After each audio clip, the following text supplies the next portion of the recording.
Good morning, everybody here in Portage. And I want to let's welcome everybody who's joining us from Neepawa as well. Awesome. Welcome to 2020, everybody. You're here. I love New Year's. It always feels like you get to start life new again, right? Like you got a clean slate. I feel like I get born again. Every time there's like a new year, I get like, whoa, what's going to happen this year? What am I going to do? And I just love the way, and if you watched over the last few weeks, just how we exited 2019 was awesome. Last week, we got to tell all the stories that were happening out of the community of God that's here at PAC. Here in Portage and Neepawa had their own stories, what God's doing there, and it was just awesome. If you haven't had a chance to see that, go check that out. It was awesome. And how many of you were at Carols by Candlelight? And I don't know about you, but I thought Jake and the team, they just did such a fantastic job. I just love to appreciate Jake for everything they did. That was fantastic. The whole team put that together. It was quite so good.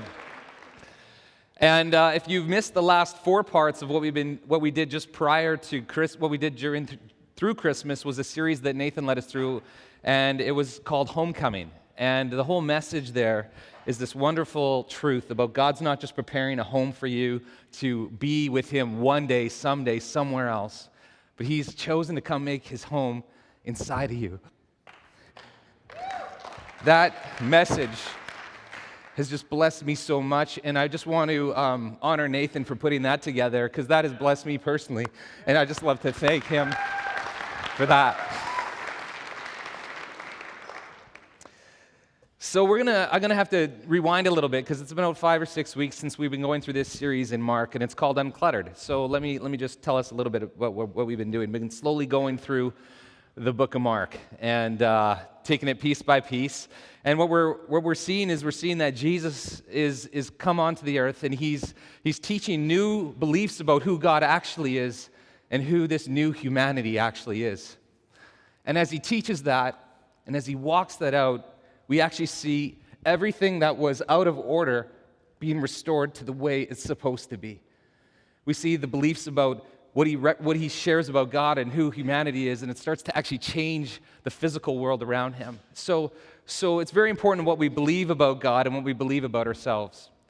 Tozer said, the most important thing that you think about God that comes to mind becomes the most important thing about you. When you think about God, what comes to mind? Because that's going to shape how you live your life. And so in this series, we've been watching Jesus transform the earth through his life. For most of my life, I don't know about you, but most of my life, I've learned how to put my faith in Jesus and believe in him as my Savior. Basically, like all the mistakes and failings of my life that just caused a mess, he cleans the slate. He gets rid of all my guilt. He gets rid of all my condemnation. He gets rid of all my shame, and that's amazing. I live mostly there. But there's something even more powerful that Jesus is expressing in Mark and what Mark is showing us. I learned that you get saved when you believe in Jesus, but you get free when you believe like Jesus.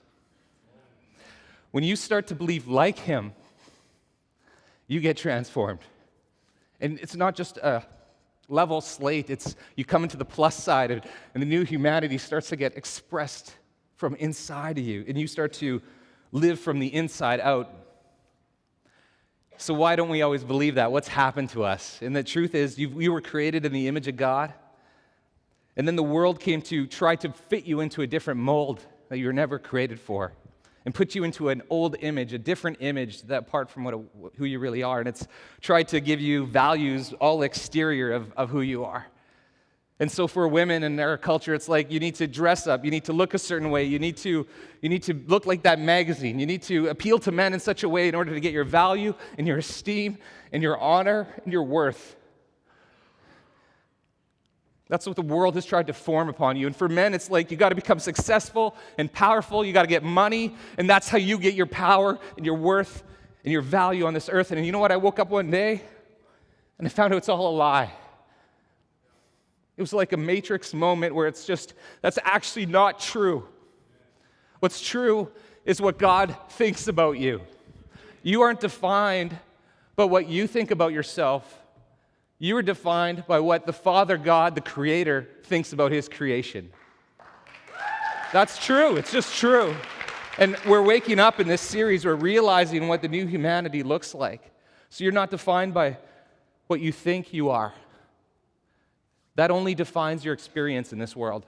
So it's so vital that we see what Jesus is doing throughout Mark as he transforms us from the inside out. I think there's a bit of a problem maybe that, we lived in such a way, or maybe the Western church we've really been scared to tell people who they really are. You're a great value. You're like a priest. You're like a king in a kingdom. You're like a son and daughter of the very God himself. We're like scared to see these powerful things of who we are because we're scared maybe that it's going to create pride in us. So it's so much more easier to tell people what they're not. And hey, stop doing that. That's bad. That's sinful. Don't do that. Don't do that. Don't do that. That's sinful. That's bad. And so we get our identity from what we do.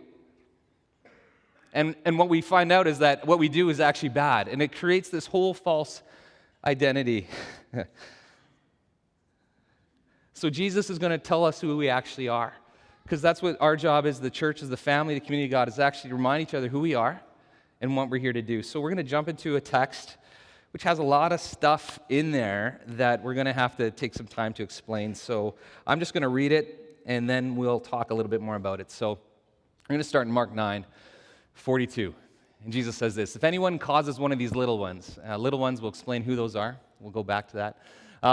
Causes one of these little ones, those who believe in me, to sin, that word is sin or stumble, it'd be better for them to have a large stone around their neck and thrown into the sea. And if your hand causes you to stumble, then cut it off. If you're, it's better for you to enter life maimed than with two hands than to go into hell, where the fire doesn't go out. Sorry, I just missed that. Okay, and if your foot causes you to stumble, cut that off. It's better for you to enter life crippled than to have 2 feet than be thrown into hell. And if your eye causes you to stumble, pluck it out. It's better for you to enter the kingdom of God with one eye than to have 2 eyes and be thrown into hell. Okay, then this interesting thing, where the worm and does not die and the fire is not quenched. Okay, so we got a lot of interesting stuff going on here. You're supposed to cut stuff off and lots of easy stuff to talk about today, right? I was looking at this, and actually Owen was supposed to preach on this, and he's like, for convenient reason, had to be in Neepawa this Sunday. So I was like, oh, great. So easy stuff like hell and sin, and so, oh, great, I can do this. But then I actually had to look ahead, and the next chapter's on divorce, so I was like, I'll talk about hell. Owen can talk about divorce next week. I think hell, yeah, that's it. We can talk about that. Good luck, Owen. Buddy. So there's just a lot of stuff in this context of what Jesus is saying. There's some things in here that we need to know what he's actually talking about. That word that Jesus is saying, that word that you see is read in English as hell. It's actually not the word hell, and it's actually not the idea of what you think hell is. There's a different word for hell in the Bible for that, but what Jesus' word, that's actually what he's saying there, the word is Gehenna. It's actually a physical location, and it's what the Jews came to know as the garbage dump just outside of Jerusalem. And they had to keep it burning all the time because it stank real bad. Okay, so they had to keep that fire. There was a fire that they had to keep going because if you ever live close to a garbage dump, it can stink, and so you got to burn the bad stuff off.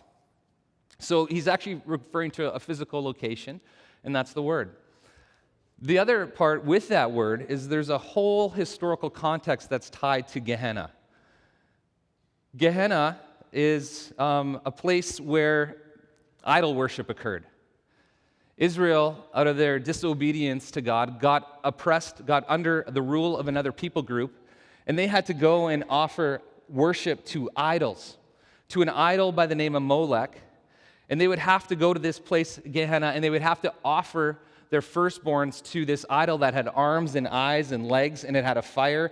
And you would press your child against the bronze statue, against its hands. And if it burnt and left a mark on that child and they lived, then it became an image of that statue, became an image of that God. But if it died, it was just a sacrifice to that God. That's the oppression that they got put into, basically annihilating their next generation. And so there's a whole bunch of historical context of when Jesus says Gehenna, he's referring to a physical location. It's a garbage dump now, and it used to be a place where you, out of disobedience, where you got put into oppression, and it was a place of idol worship. So we're going to talk about idols, and we're going to talk about who are these little ones, and we're going to talk about what sin is. You guys know what sin is? I find out in the church, a lot of the times, I don't, like, what's sin? What's that? And maybe you know what sin is. So often I think, growing up, you find out sin's something that you do. Like, you're not supposed to do that. Don't do that. So sin is then an action. But then you also realize as you grow older, you realize, sin's also an inaction. It's failing to do the right thing is also sin. It says in the Bible, failing to pray, failing to help those in need, that's also sinful. So is it an action? Is it an inaction?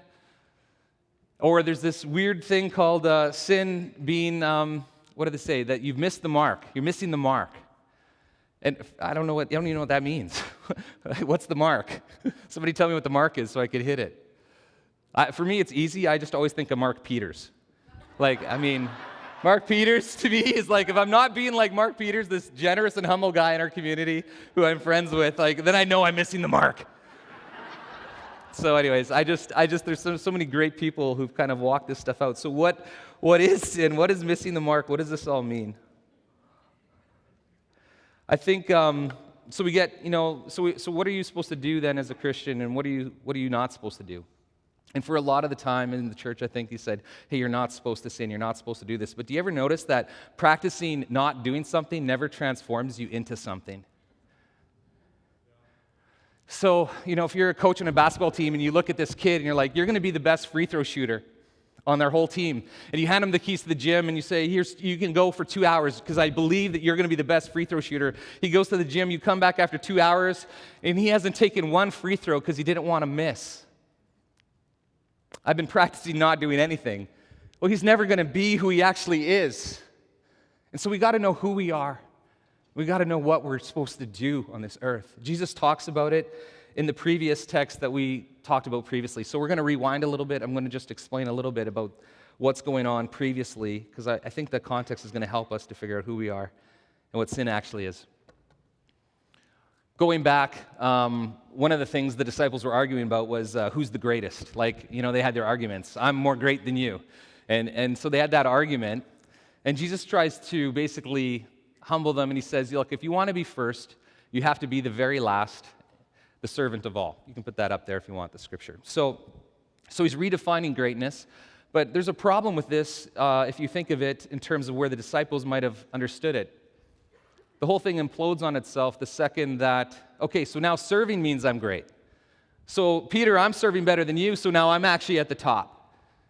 And that actually doesn't make sense. I don't actually think that's what Jesus is saying.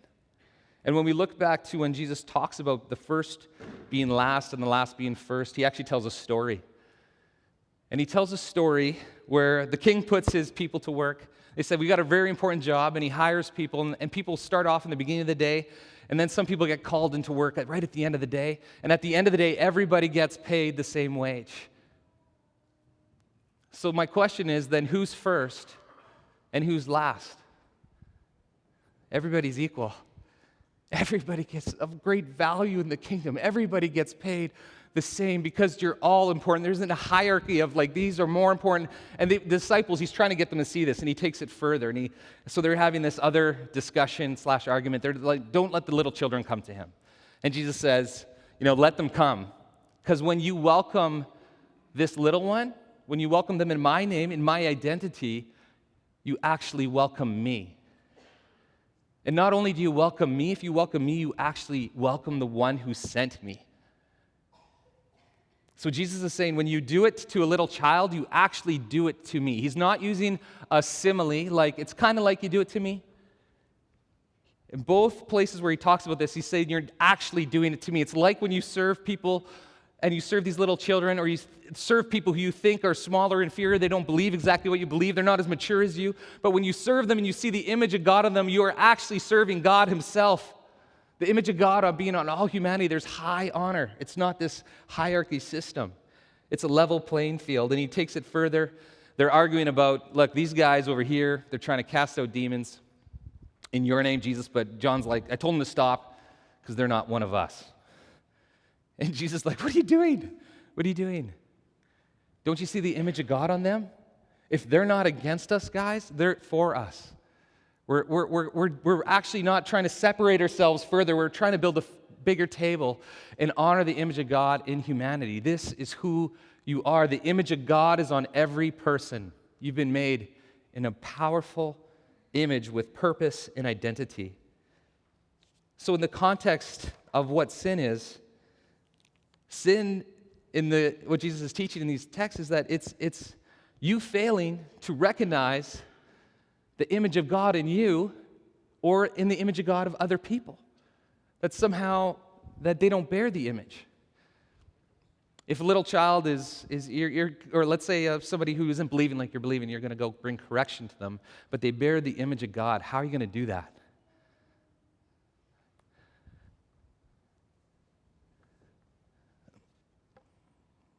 So I think I'll just jump into where idols kind of fit into all this.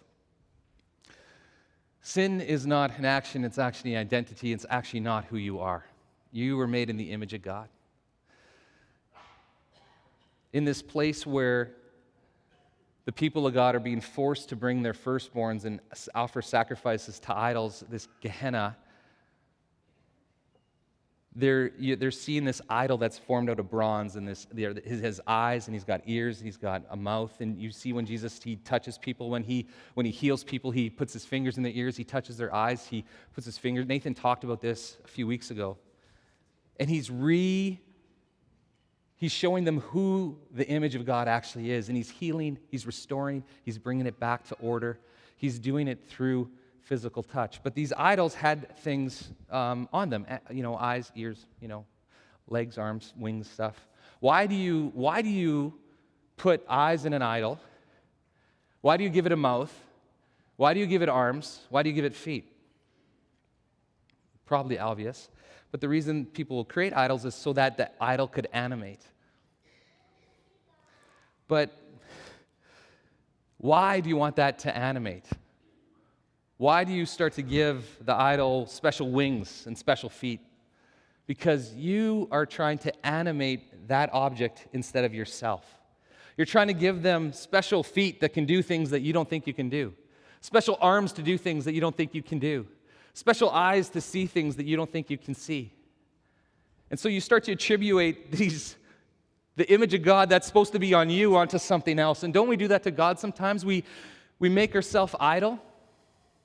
And he's like, actually, I want you to become, you often know yourself as the image of God. So we make idols when we step out of the story and make ourselves idol.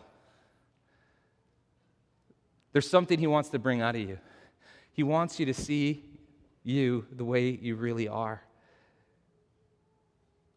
So I don't believe Jesus is actually exaggerating in this text where he's saying, cut off your hand. If that's causing you to sin, cut off your hand, pluck out your eyes. I just think he's not talking about you. He's talking about that sin identity that is not you. What part of you is preventing you from moving towards the other image of God and humanity and helping them? What is immobilizing your feet to move to places in the world where there's pain and suffering so that you can bring life? Where are you choosing not to look with your eyes on this humanity and not see the image of God in people and going to go and bring restoration to the world? Whatever is preventing you from being who you really are needs to get cut off. It needs to go. And where's it supposed to go? That identity, who you are not, it goes into the garbage dump, because that's not who you are.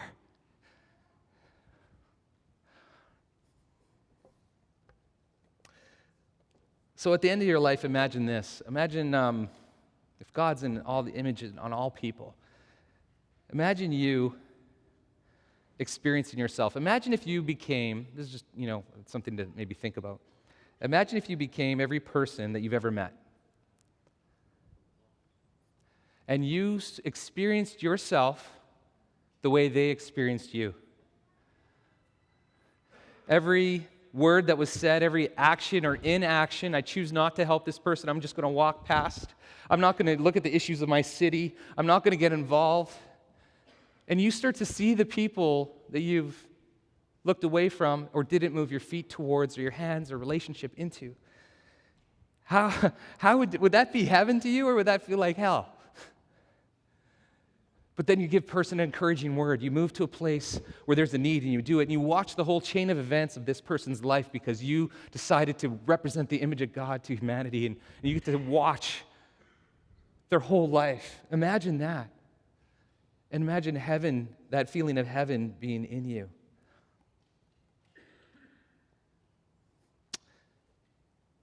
So, when it comes to sinning, I think a question is like, so how do we stop? How do we, maybe some of you are struggling with things that are just hard to do. I'm going to read something out of Galatians 5. And Paul often talks about cutting things off. What's he talking about cutting off? He's talking about cutting off who you're not. Cutting off your sinful, the ideas of the world has said you are. It's the sinful part of who you never were. And so I'll just start up in verse 16. Yeah, I'll read it up here. I say, walk by the Spirit, because that's who you are. When you leave this earth, it's your spirit that's going to continue. That's actually who you are. Walk by who you actually are, and you will not gratify the desires of the flesh. The way the world has said, this is who you are. See all this? You're not going to gratify those desires. For the flesh desires what's contrary to the Spirit, and the Spirit what is contrary to the flesh. They're in conflict with each other so that you are not to do whatever you want. Okay, so which you can't do whatever you want? The old you or the new you? The new resurrected you or that old you who you never were? Nathan talked about, imagine getting to the place of freedom when your heart is so in tune with God's heart that you're free to do whatever your heart desires because your heart is be so in tune and aligned with God's desires. But if you're led by the Spirit, that's who you are. You are not under the law. So this is who you actually are. But if you're led by the Spirit, there's no laws. You're free. The acts of the flesh, they're obvious. It's all this consumption of humanity for your own sake. It's sexual immorality, impurity, debauchery, all these things. Selfish ambition. I know that leads to the garbage dump. I've been there. Dissensions, factions. I'm better. We're better. This is a better church. This is a better community. All that stuff is not who you are. And it's not going to inherit anything on this earth. You're not going to experience anything. Next verse. But the fruit of the Spirit, the fruit of being who you are is love. It's peace. It's joy. It's inspirational music. It's forbearance. It's kindness. It's goodness. It's faithfulness. It's self-control. Against these things, there's no such law. You're free. You're actually free. So how do you stop being who you're not? How do you stop sinning? You want to know a secret? Somebody read this passage to me and they shared the secret. Stop it.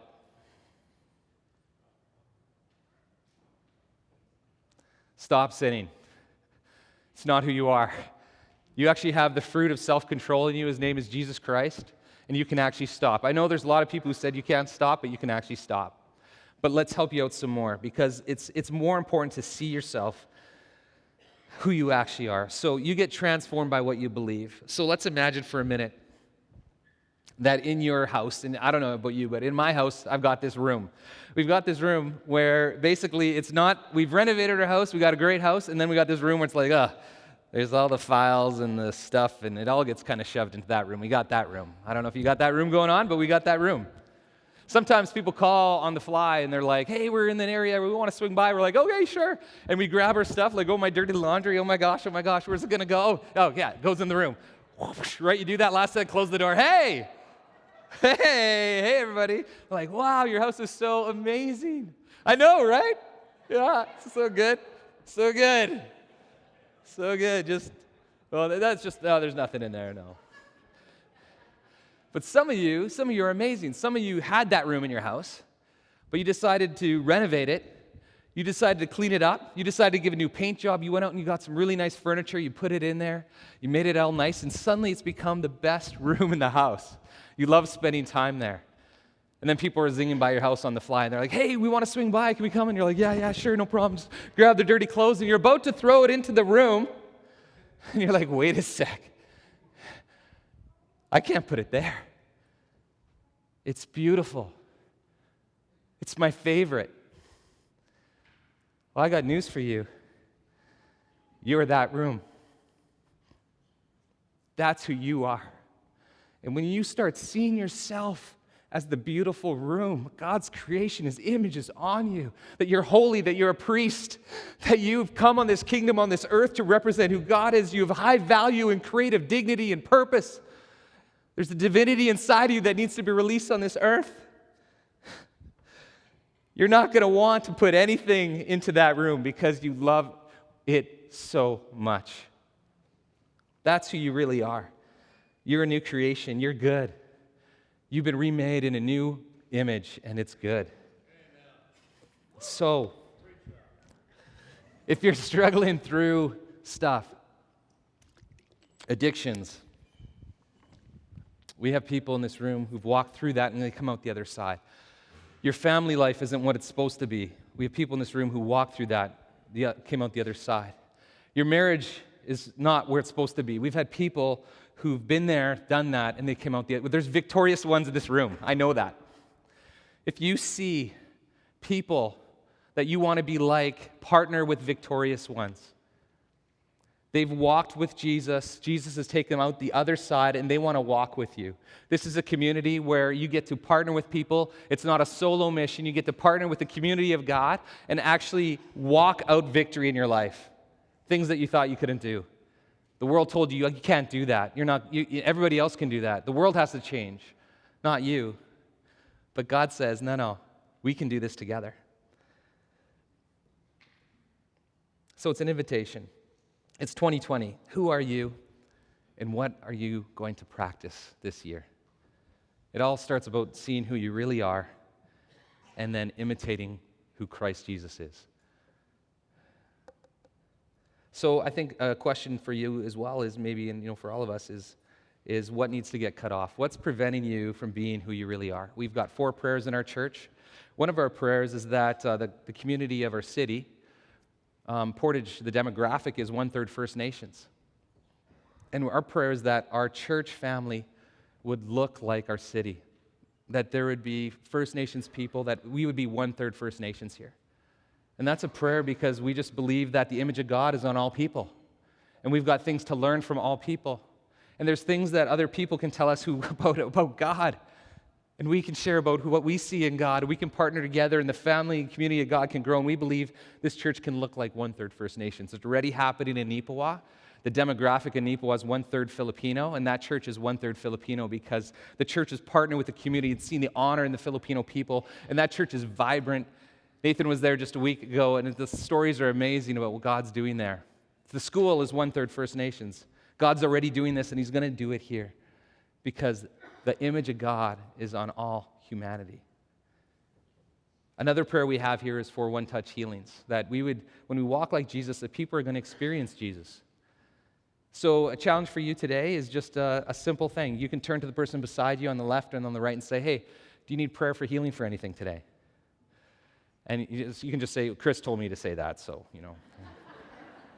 And I would love for you to see what God does when that image of God is released upon the community of God and you start seeing yourself as the healer living inside of you, being released on God's community. I think the other prayer we have is to be an award-winning city, and this is awesome. So many of you have changed the position of your life in order to make this city the best city in Canada. You want this. This is a heart desire. You've changed how I know there's a person in this room who partnered with people to create the first homeless shelter in Portage Prairie.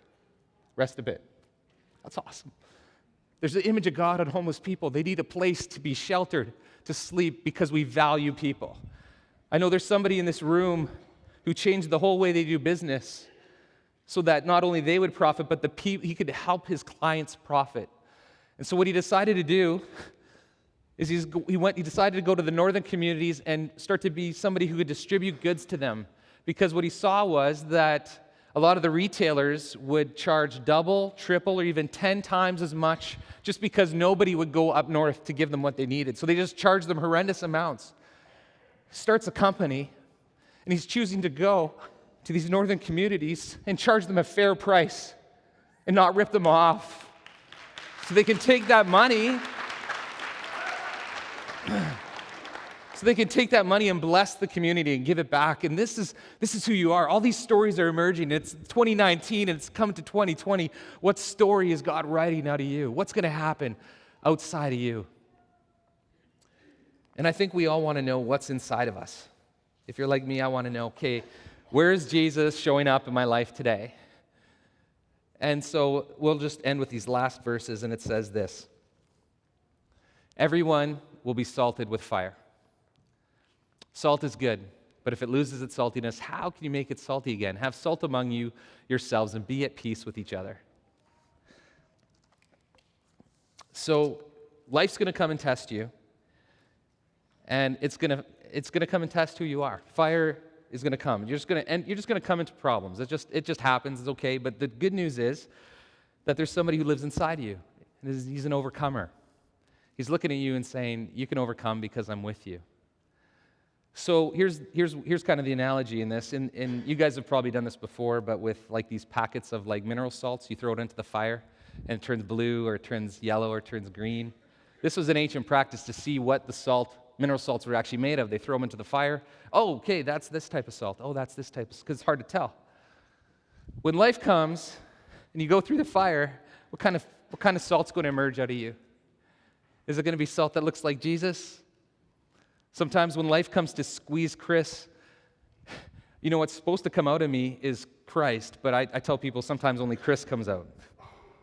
Sometimes it's just like, why are all these people? What's the matter with them? Why is it everything's going wrong and I can't do this and I can't do that? And then I realize, okay, I got some growing to do. No problem. I'm in the kingdom. I'm growing. I'm going to partner with people that are coming out the other side so I can be victorious just like them. So that's the call, is that you get to do what God has created you to do. You're the salt. And what does salt do? It preserves and it adds flavor. You get to preserve the image of God on you and the whole world, and you get to add flavor to this world, just the way that people are doing it, through their businesses, through however you are encountering the world. It's amazing. But I think a big thing we need to remember is that Jesus says that you're salt. Sometimes a thought enters our head and it says, you're no good at that. You can't do that. You're never going to amount to much. Why do we listen to thoughts that sound like dirt when he says you're salt? You're the salt of the earth. You're the flavor for this earth. You're the light of the world. Why don't we start listening to what Jesus says about us? Saying, I'm actually salt. I'm actually that clean room. This is who I am. I'm partnering with the community of God to bring the flavor out of this earth. And this is who you are. You are God's children. I'm going to call the ministry team up. And you have an opportunity today. If there's just chaotic, hard things that are going on in your life and you want to have, you're not able to discern even thought life, this team is able to speak life to you and pray for you and tell you who you really are. If you need a real practical way to exercise who you are, I'd like to point us all to something we can do in, I think, our church family. This week in Portage, Prairie, there's a week of prayer, and all the churches in Portage are hosting a night. So I encourage you to partner with the local church. Go to one of these nights and get to meet other Christians who aren't exactly like you, and you get to honor the image of God in them. And you get to partner with them, and they might not believe everything you believe, and we might be the weird people, they might be the weird people, it doesn't matter. The image of God's on them. So I encourage you this week to go to Facebook, check out where your house church could go, where you can go to partner in prayer. We want you there to partner with our city in prayer. That's where revival comes. It comes as we partner with our community. And so we're hosting one here on Saturday night at 6 o'clock. Go to Facebook and check out where that's all happening. I think it's time to sing.